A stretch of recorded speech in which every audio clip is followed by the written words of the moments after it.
Here's part 2 of my talking to the elders after waking up videos. I had talked with my in-laws, with my wife, and just a few more things on that I had thought of. We basically both told them a similar thing to what I said in my Welcome to the Channel video. There is a certain idea of the worldview of atheists. Yes, I'm so sad you lost your hope for the future. You just think, like, if you don't believe in God, like, you're hopeless and life is pointless and you're just in misery. And so I'm not going to argue them out of that point, but I tried to make them think. You know, in air quotes, that's how we feel. Why would we choose to feel that way? Why would we, in your minds, intentionally convince ourselves that is reality? Why would we choose to be sad and hopeless and depressed? What do we get out of it? If this is such a miserable fate that you can't even imagine thinking that way, why would we actively choose that as our worldview? It's a hint that we didn't choose that, but I tried to point them out, like, the weight of evidence is so great that we were forced to accept that this is true. That's how convincing this evidence is. And they were not interested. It didn't really even make them think a little bit. The crying didn't make them think either. I had a rare, very rare, my father-in-law is a narcissist, the simplest way to put it. And he has a very difficult time being authentic, as narcissists do, because that makes you vulnerable. And being vulnerable is not something you want to do when you are a narcissist. But he had a rare moment where I talked about what it felt like before waking up and after. How I felt depressed and anxious and not good enough and just like really low self-esteem, and how bad that makes you feel. And he's like, I feel that way every day. And I just looked at him and I was like, it was an incredible mixture of emotions of like shock and surprise that he would be like honest, but also just kind of sadness, because I'm like, my dude, like, I can tell you why you feel that way. It's because you're in a cult. Like, that can be fixed. I even told him, like, I thought that this whole feeling, the feeling of being a witness, I thought was just normal human baseline. But it's not. It's not. Surprisingly, that's just baseline for being in a doomsday cult that constantly berates you about how you're awful and sinful and weak and broken and unlovable. Anyway,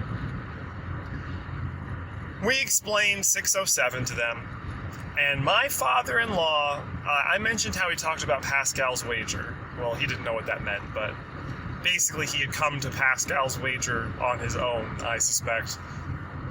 So, after I laid out that 607 is impossible, because he kept coming up with excuses, the ones supplied by Watchtower, like, maybe the dating is wrong, the tablets are broken, well, we don't know what else we'll find, this other guy historians thought wasn't real, but he turned out to be real. Like, yes, none of those things apply, it doesn't matter, the evidence for this is irrefutable. And he said, you know what? I don't care. Even if it's wrong, I don't care. It doesn't matter to me. And I just looked at him in shock, where I'm like, but it should. It should matter. This the 607 date, the 1914, 1919 dates is, that's your doctor or your lawyer's degree, diploma, license to practice, hanging on the wall. And you're saying, I don't care if that's real or not. I don't care if my surgeon actually has a degree, if their degree is valid, because I like my surgeon. They're not a surgeon. If it's fake, they're pretending to be a doctor. It is not real. Their legitimacy is the most important thing when you are coming to them for medical help. You are going to the Watchtower Society, the governing body, because they are saying, we have Jesus' stamp of approval. If they don't, there's no reason to go to them. Or, at least not blindly. Now you have to assess them as a whole and not just take them on their word. But yeah, he said it didn't matter to him. He didn't care. It didn't matter. They also use an excuse of, we don't serve Jehovah with a date in mind. And this isn't a date for the future. This is a date in the past. This isn't, I'm not going to serve Jehovah because it's taking too long. This is when you claim that you made predictions and that's wrong. You didn't make predictions and the whole basis for making them is ludicrous. That's not serving for a date in mind. That's just showing that they're wrong. They didn't get that either. So that was long and sad. So then, after much avoiding, my parents showed up. Oh, I forgot something. So this was fun. My brother was getting married the weekend that this whole thing started. So 4 days before the wedding that my dad is giving the talk for is when our apostasy becomes known. And so I asked my friend, the elder, who talked to me, I was like, can we just put this on the back burner for a few days? Because I really don't want to, I don't want to have this hang over the wedding. My dad's giving the talk, his last kid is getting married, can we just, it's gonna keep. Nothing, I'm not going anywhere. We can wait 4 days. And they're like, no, they already know. And I'm like, well, that sucks. Oh well. Couldn't even wait. Couldn't talk to me first before.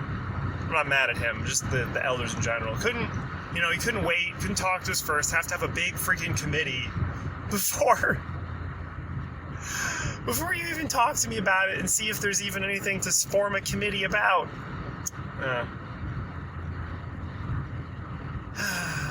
Frustrating. My friend, I forget if I mentioned this or not, so forgive me. The thing that he got hung up on, which is something I want to address in another video, is even though the 607 information is very persuasive, he admitted that it's all of this thing is very persuasive, but it says there's 70 years for Babylon, and the Bible's right, so they have to be right. So despite all of this other stuff, I've got to ignore all of that. It must somehow all be wrong, even though the probability of it all being wrong is just absolutely unbelievably absurd. It's not possible. It's not possible that this evidence is all being interpreted wrong.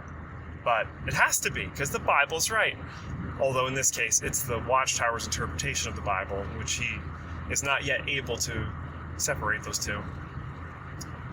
But that was tough, because I'm like, man, you're so close. If not for this one thing, it would get you thinking. But that's what it was. This last little hook means that, I'm just going to suppress all of this. I think he'll wake up. Especially now that I've primed things a little bit. So, my parents come over before the wedding a couple days to talk to us, and it was rough. Very different tone. All emotional manipulation, unintentionally, but still all emotional. So we explained the same things, more or less, to my parents. And My mom hugs me like I'm going to die, which in her view, I am. But yeah, it felt very much like a goodbye to someone who's on their deathbed, which was upsetting. And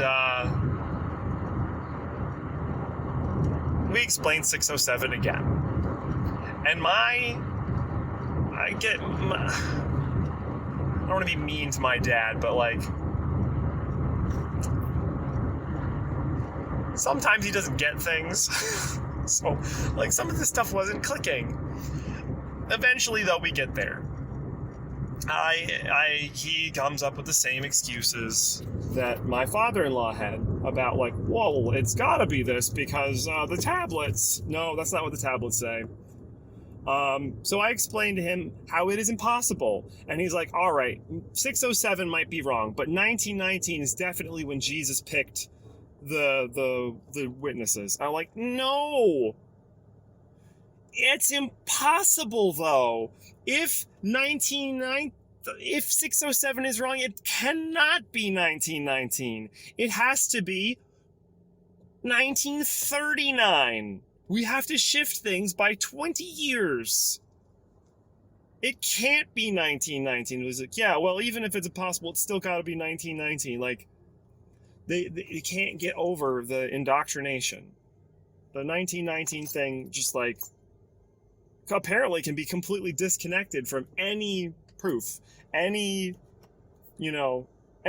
happened for no reason. For no reason, and we have no evidence because it was invisible. Yeah. My dad had a lot of analogies. He's good at analogies. A lot of analogies. And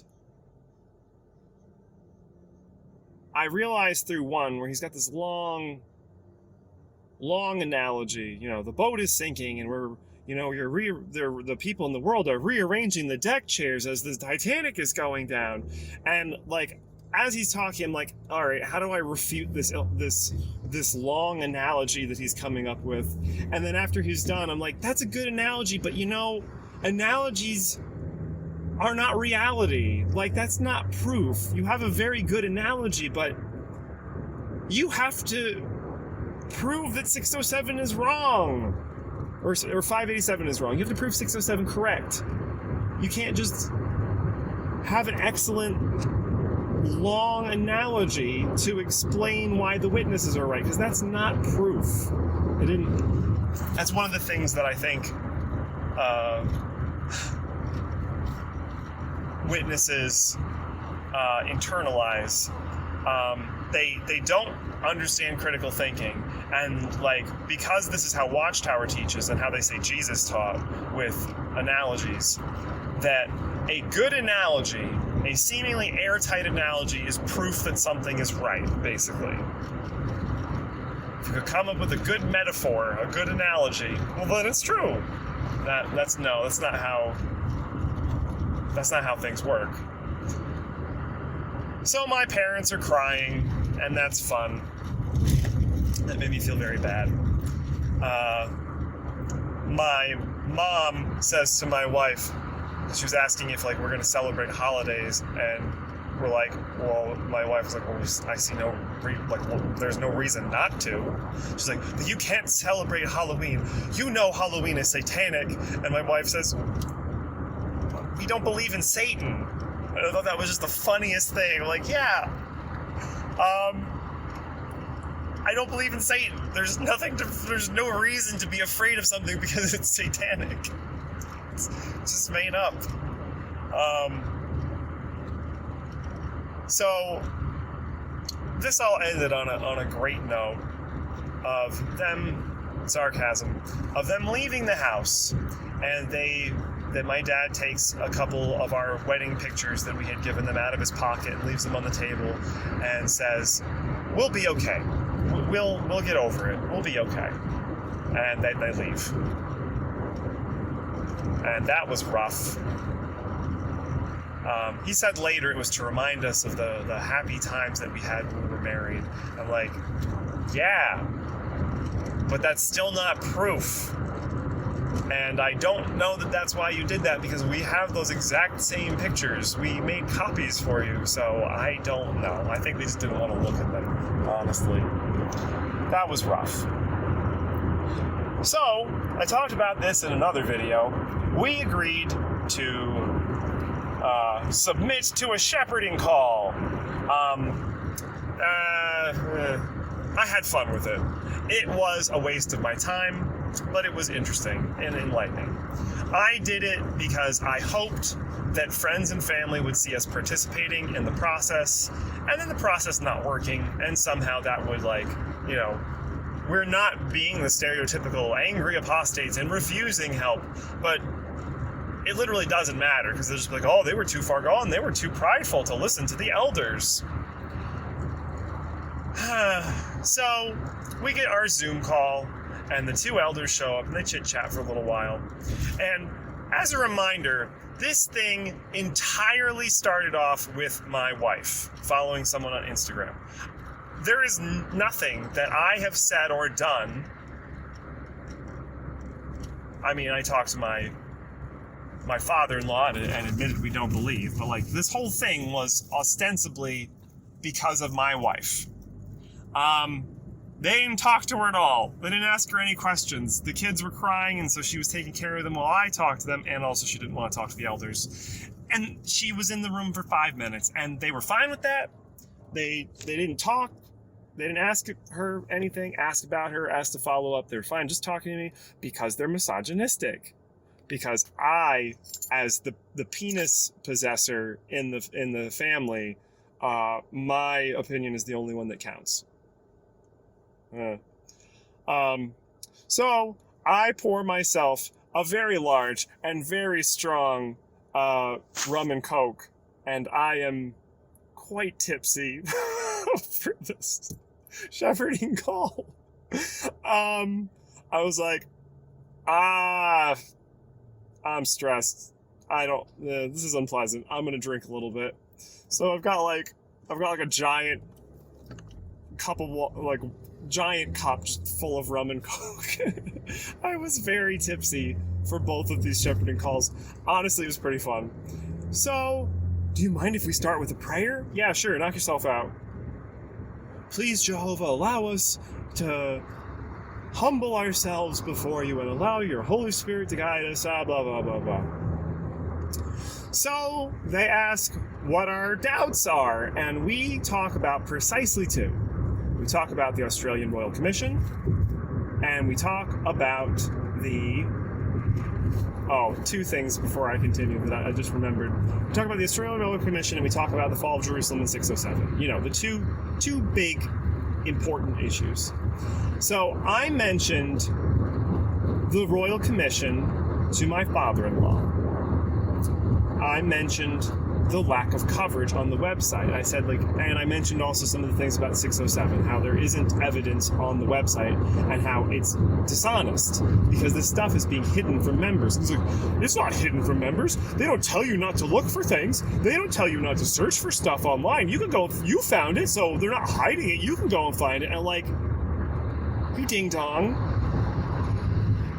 Also, bad faith argument, because I'm like,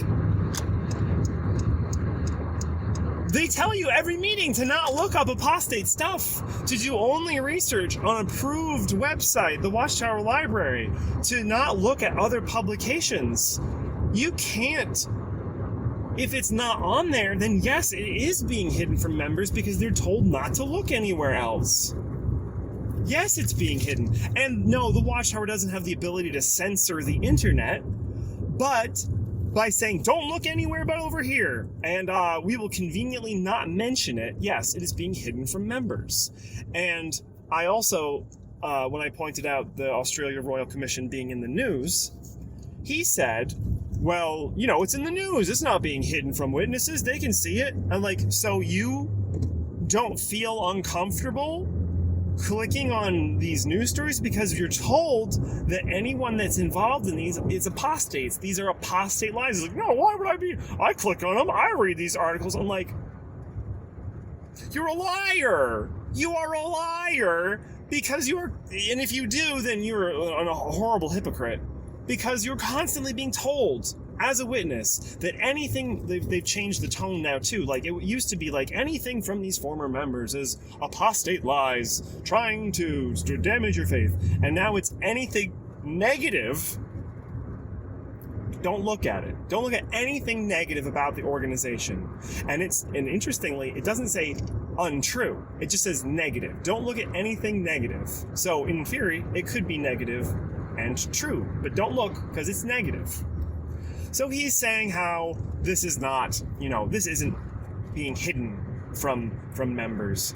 Yeah, it is. That made me so angry. So we express in calm, I express, because it's just my wife is avoiding this stupidity. I express in calm, even, non-confrontational tones what the Royal Commission is. And I ask if they had heard of it. And they say no. And I say, well, that's interesting. Why is that? Like, oh, I've been busy, I don't follow the news. I'm like, no, that's not what I mean. One of the governing body testified under oath before a governmental panel. Shouldn't we want to see his defense of the truth? Train tracks. Oh, not in gear. I know how to drive a car. I'm seriously not putting anyone at risk doing this.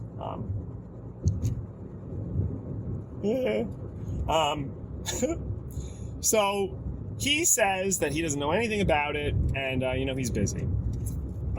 Sure, that seems irresponsible to not know about the big child abuse scandal that your religion that you enforce is dealing with. So I bring up 607, and I had made a chart to explain the overlapping lines of evidence, which you can see in my 607 video, the first thing I posted on here, because it is very hard to explain.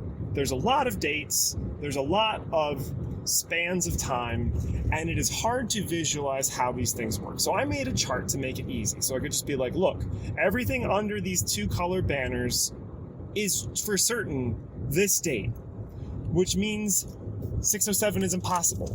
They would not even let me show them a chart that I had made, and I assured them, I'm like, this is all from scholarly sources and the Watchtower Library. In fact, this main chart that I made uses only the Watchtower Library. Can I show it to you? No, we don't want to see it. Can I send it to you? No, we don't want you to send it to us.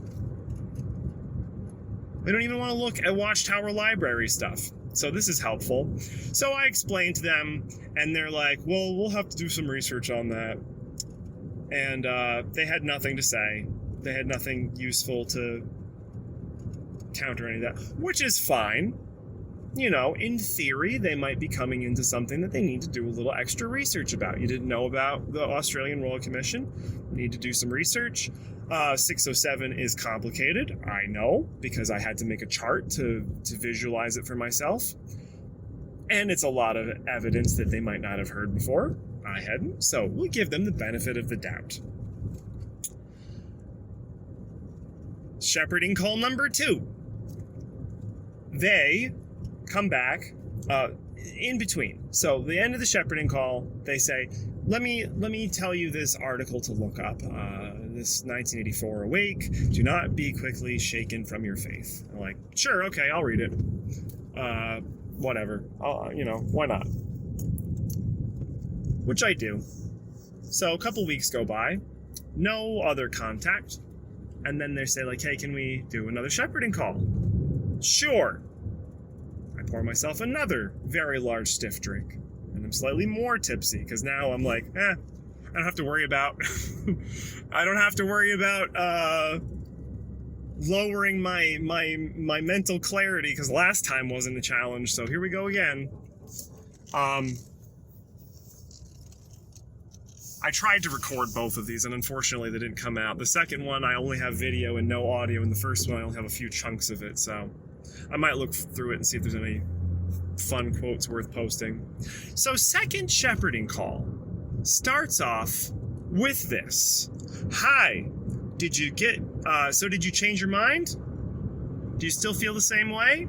Literally, that was the start, after saying hi. So do you still feel the same way? Did you change your mind? And I was like, why would I have changed my mind?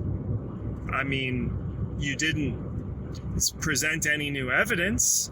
You didn't present any different arguments. Like, nothing has changed since the last time we talked. Like, why would I think about it any differently? And they say, oh, well, did you read that article? So little about that article. That article says that apostates are like gangrene that need to be cut from the body being the congregation. They are, a disgusting disease that threatens the purity of the body as a whole and must be cut from it to protect the rest of the congregation. That's what it says. So it's just a threat. If you are an apostate, you get cut out like rotting flesh. So that's nice. And I even pointed out to them, I'm like, how is this helpful to compare apostates to gangrene? Because if you think that I have been tricked, if you think that I have been fooled or stumbled or what have you, this is not a nice thing to say. This is a personal attack. This is quite mean. I didn't have anything to say to that. So then I asked them, did you look into the Australian Royal Commission? And the one elder says, oh no, I haven't looked into that at all. I was too busy. And I wish that I had nailed him on this one. I'm like, this is, in your point of view, my eternal life on the line, and my wife, and my children's.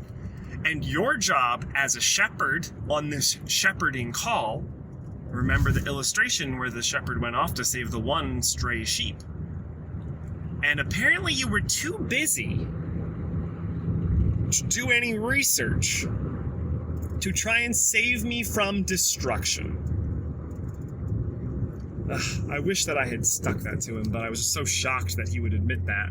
Like, what? I know that the real reason is I didn't want to look into that because that set off my cognitive dissonance, and I don't want to look at things that might shake my faith. So, I know the real reason, but on the surface, what you're admitting to is, I was too busy to try and save you from certain death, even though that's my job. Oops, too busy. So that was dumb. So then they also bring up 607 again. And I was like, so did you do any research on 607? They bring up the two articles from 2011, and I point out, nope, I already debunked both of those. That is, talked about how Rolf Feruli is a witness, biased, that's not his field. Also mentioned that in my 607 video. It's not his field.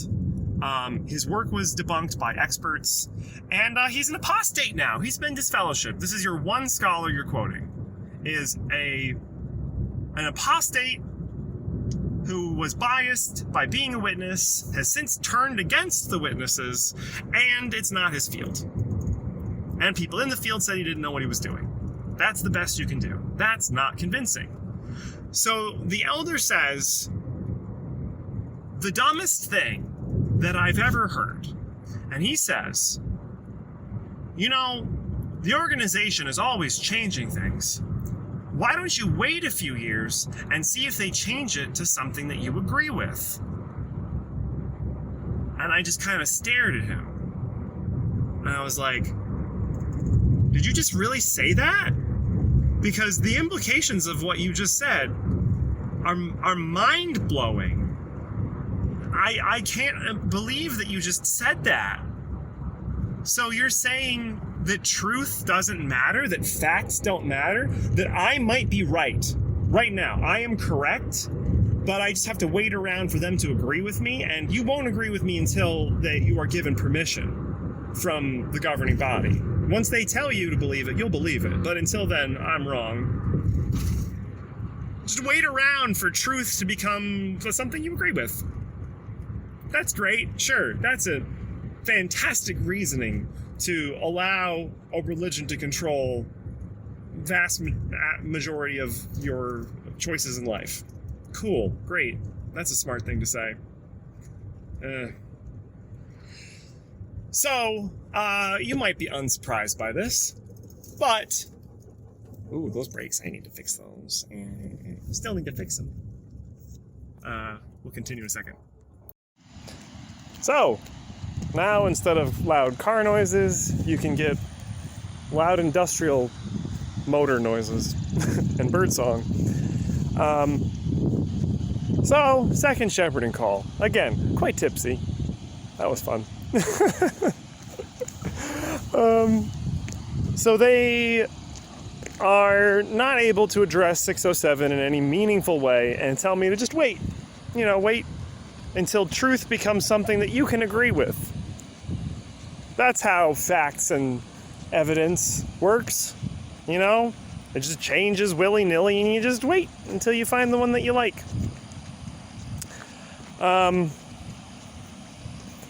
That reminded me, backtracking slightly, something my mom said when we were talking about the 607, 1919, the validity of the governing body. My mom says, if there was another religion out there that had an even nicer governing body, I'd be looking at them, but there isn't. And I'm like, wait. So you would just be shopping around for the cult with the nicest leadership? The nicest hierarchy? I don't think that that's true. I think that she's being dishonest about that, but that's a wild thing to admit. I like them. They're really nice, and no one could be nicer, so they must be the right group of guys.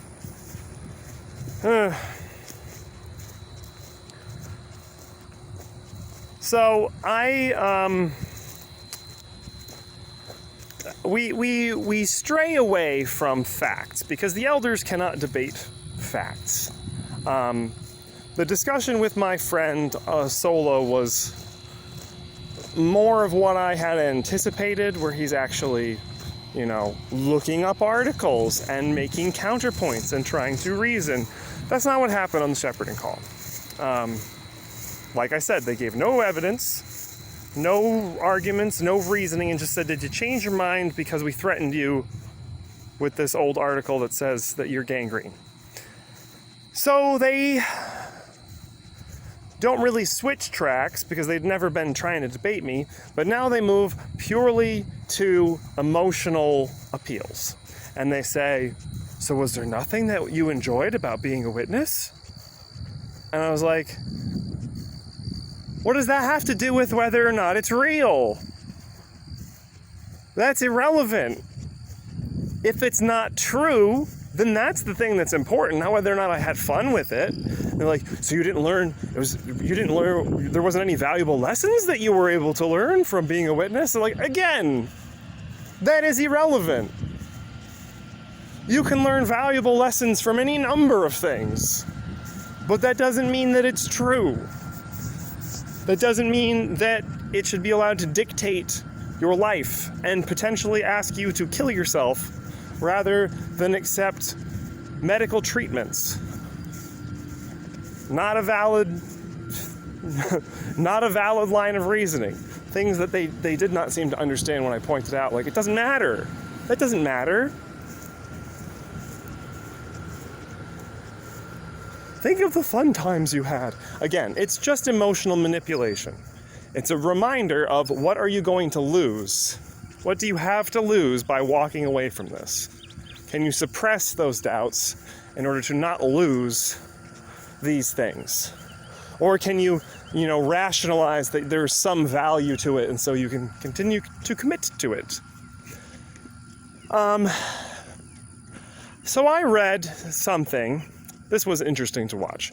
I read a quote from Stephen Hassan from his first edition of Combating Cult Mind Control. There are Amazon referral links down below. If you want to support me, let's throw a few cents my way if you if you buy something through the links. So, I read a quote from the first edition of Combating Cult Mind Control. Stephen Hassan was not aware of the witnesses when he wrote the first edition of his book. He didn't know basically anything about them. He did not know that they were a cult. I think he was vaguely aware of that they knocked on doors, and that was basically it. They are not mentioned at all in his first book. And he specifically mentions in his second edition that after I wrote the first one, a bunch of people asked me about the witnesses. I didn't know anything about them, so I did some research, and oh, look at that. They should be included in these books. So second edition addresses the witnesses. So I read the following quote, which I will insert here. I enjoyed the stimulating conversation and energetic atmosphere at the meeting.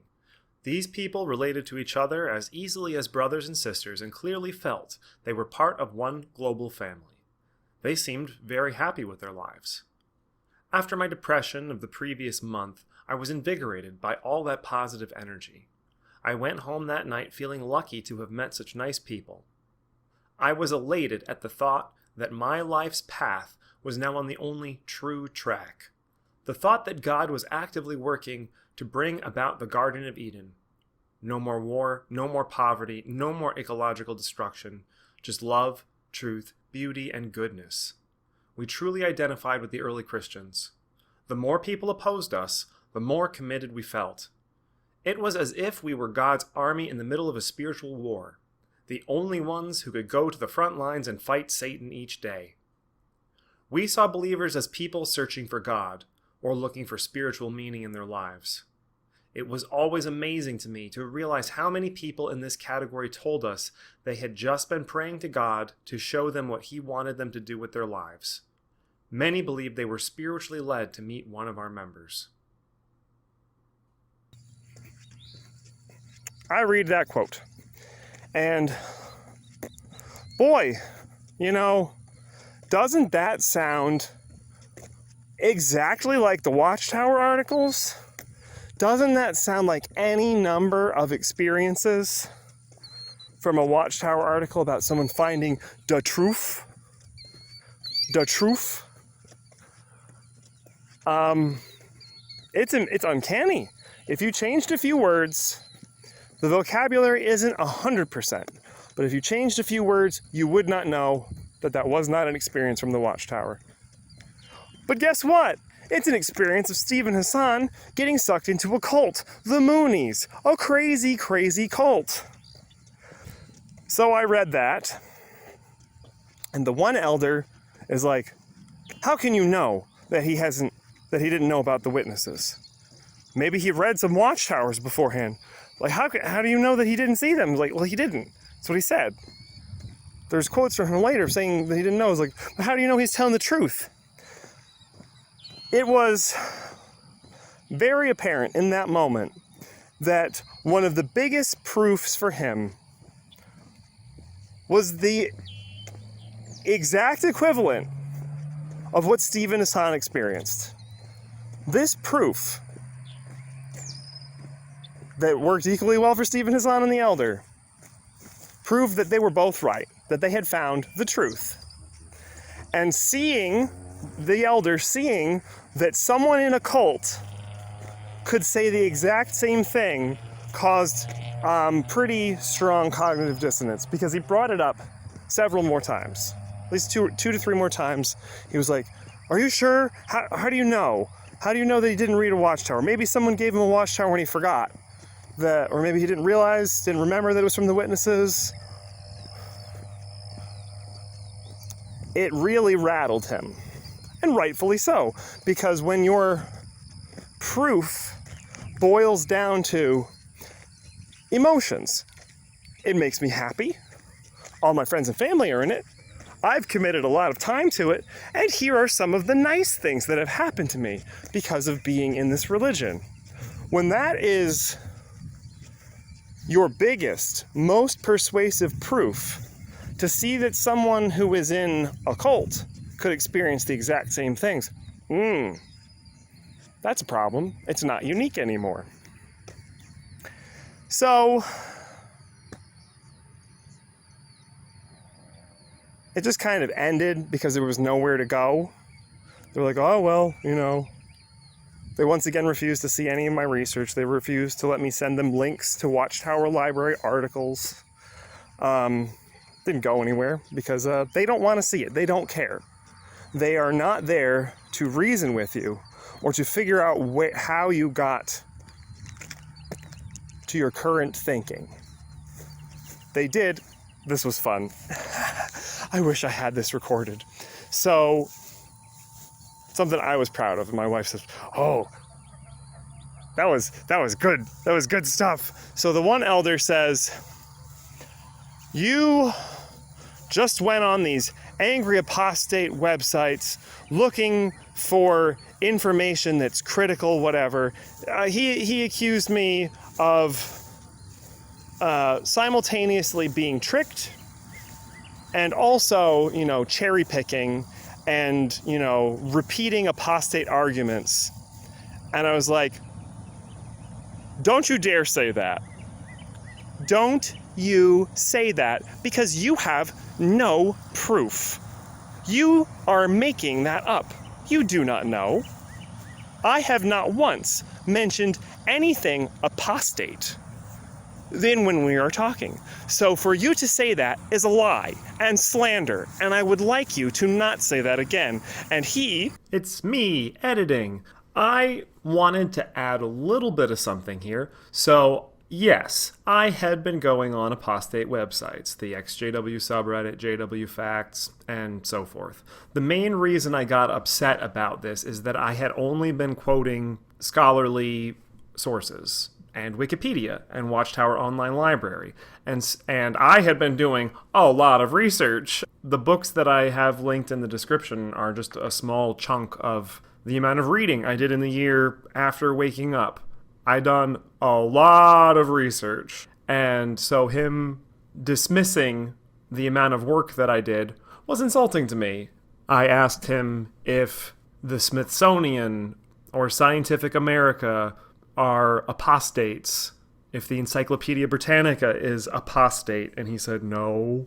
One of the things that I also forgot to mention in this, which was very funny, was they asked if I knew what the definition of an apostate was.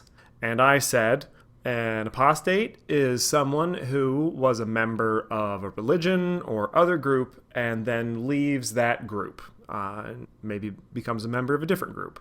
And they paused and kind of like lightly chuckled and said, well, that's one definition of apostate. And I was like, oh, you idiot. That is the definition in the dictionary. Maybe Watchtower has their own definition, but that is the definition. That was another thing that was funny and annoying, and another good example of cult behavior. Redefining words is also one of the hallmarks of cults. Anyway, back to me rambling. Was not used to someone clapping back, and he got like really quiet and like apologized and like, sorry, and didn't say anything more about that. I'm like, shut the up. You can't. The ad hominem attacks are another one of the things that they love to use, which was one right there of, doesn't matter what the evidence says, doesn't matter whether the arguments are good or not, doesn't matter if the reasoning is sound. If it comes from someone, it comes from an apostate, so we can just throw it out. We can just throw it out because that person, we don't like them. And that's what he was trying to do. You know, your valid things are not valid because you got them from someone who's angry.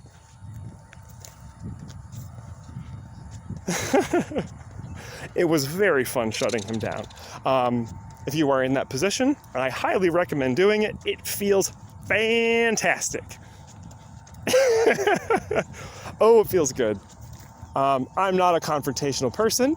I normally don't do that, but it feels funny saying this, but I felt that my honor had been impugned, and I was like, how dare you, sir? We will have pistols at dawn. How dare you question my honor? Oh boy, made me very mad. May have also been the drinking. Helping get in the mood. I had spent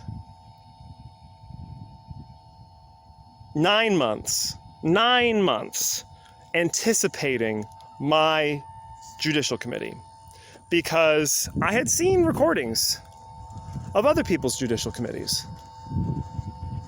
And so I am preparing myself. These are the shepherding calls, so this is not the big one, but a prelude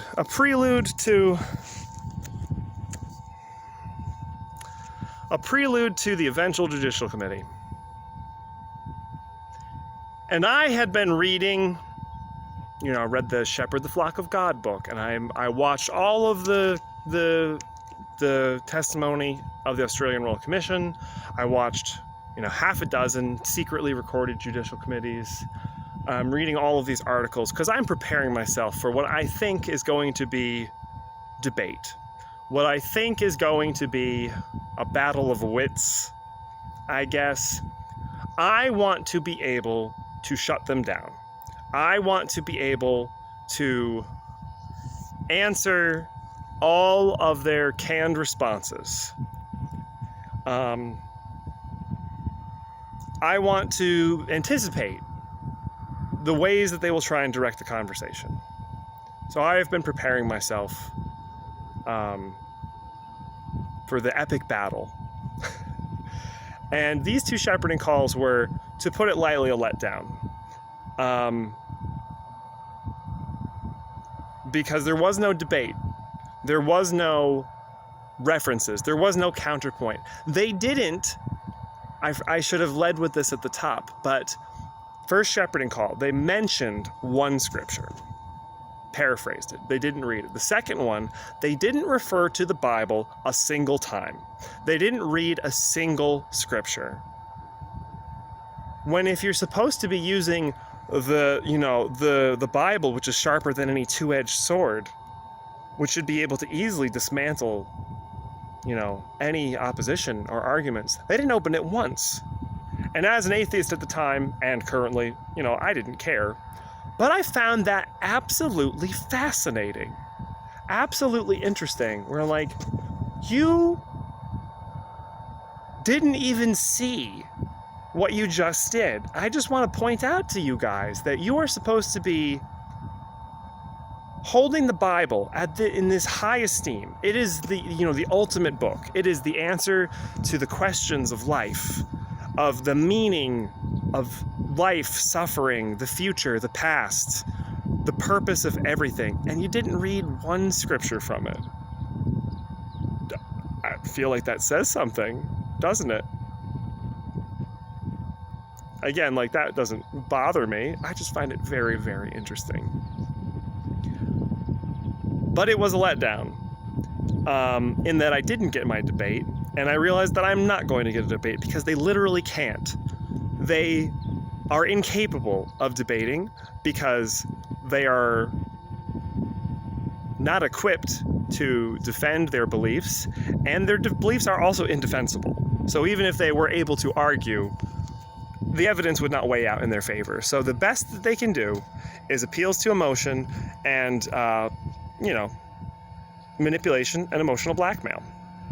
That's it. That's all I got. But it did feel good with them not being able to give me one solid counter, not even one solid point to reason against, or even just be like, well, I guess we both have our own opinions. They just had to just drop every single point. Not many points either, because like I said, it was 607, and the Australian Royal Commission, and I brought up a couple other things in round two, but they just had to drop them and move on, because they can't defend them. And so while I was hoping for an epic battle where I would get to flex my, my months of study, which I didn't get to, on the other hand,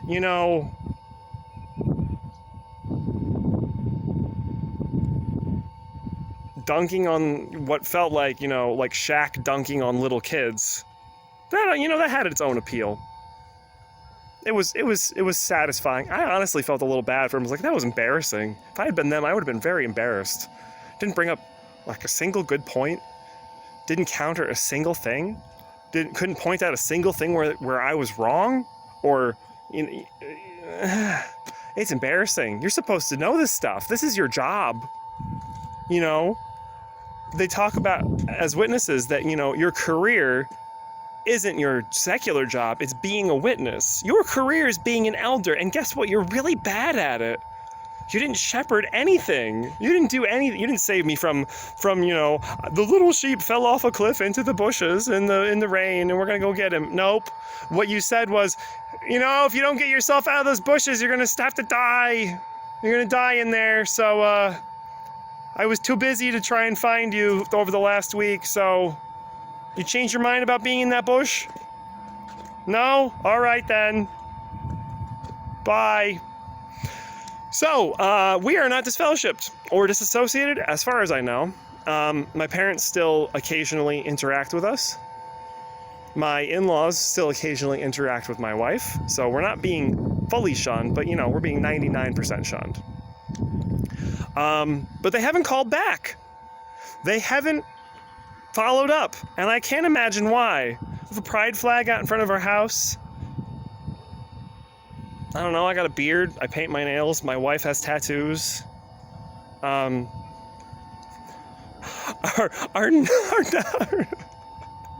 We have a ward, I guess.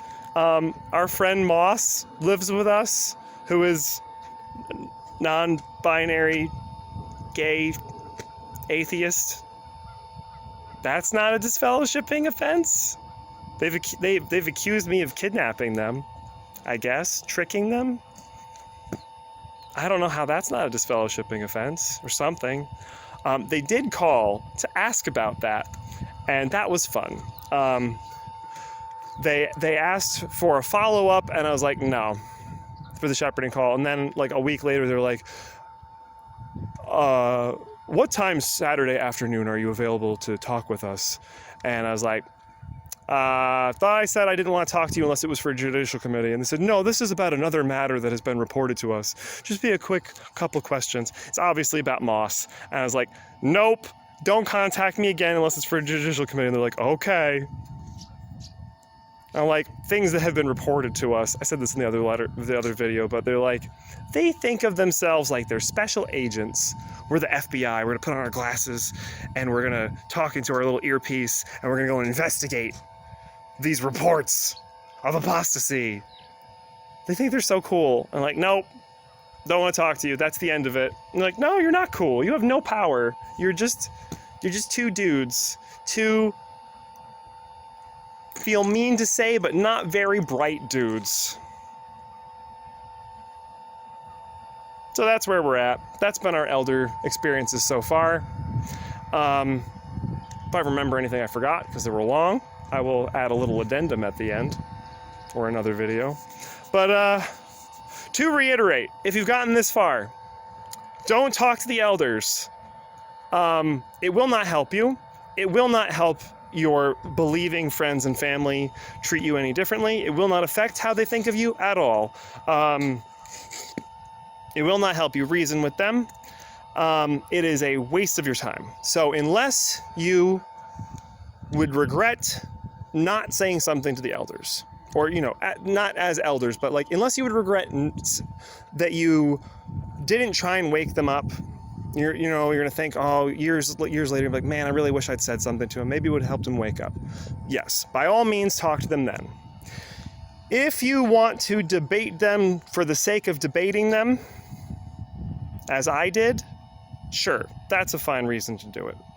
But it will accomplish literally nothing. Unless this is for you, for your own peace of mind, that you wanted to do battle with them, or that you wanted to say your piece, it is an absolute waste of your time. It is stressful. It is unpleasant. And you would be better off watching a movie, Get a pizza, get a drink of your choice, get a beer or something, watch a movie. It's a much better use of your time. You will be happier, you will feel better, and you will have accomplished exactly the same amount when it comes to the believing witnesses in your life. It literally, talking to the elders can do you no benefits. It can only do you harm, because then they'll try and follow up with the judicial committee, or disassociate you, or disfellowship you, or whatever. It is a waste of your time. It's for those two things. Otherwise, just avoid them. They have no power. They are just men, and they have no ability to enforce it, except, like I said, they got one weapon, and that's shunning. And if you are okay with that, they have no weapons. They have nothing that they can hold over you. So that's my experience. I hope it was entertaining. I hope it was helpful. Like I said, there's Amazon referral links in the description if you want to, throw a few pennies at me and buy a book that I think was useful. All of those books are ones that I found very, very useful, either for understanding what's been done to us, or just interesting memoirs. I highly recommend everything in the description. They're all fantastic books, all very, very good. So yeah, buy one. Throw a few pennies at me if you want. If not, no biggie. If you want to help the channel, like, share, subscribe, all that jazz. That helps the algorithm put this in front of more people. Helps the channel grow, and I appreciate it. I have to get to work now. So, thank you for joining me on this long ramble as I paced around. I gotta get to work. I appreciate you. You are great. Let's be positive. Positive day. Positivity.